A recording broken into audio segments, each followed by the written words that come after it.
Just because we don't get a vote doesn't mean we don't get a say. Just because we're young doesn't mean we have to wait our turn. It doesn't mean we don't care, that our voices don't matter, that we can't make a difference. And it doesn't mean we can't lead the way. We've done it before.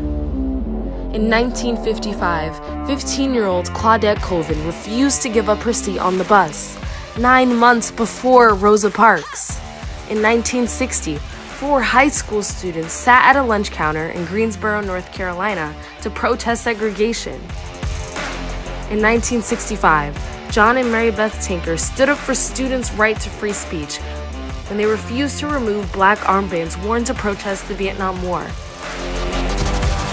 In 1971, student activists fought for the voting age to be lowered from 21 to 18 and won.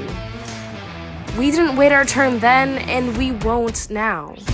We have the power of free speech, the power to dream, to march, to demand clean water, to fight for our community and our world. We had everything we could ever wish for, and yet now we may have nothing. We've done it before and we'll do it again. We registered, we educated, we mobilized, we organized, and we got people out to the polls. We'll show them that we care and show them what we care about. And that we don't wait. We stand for justice, fight for freedom till we treat it equal. This is our time, man. Because it's our time. Time to stand up.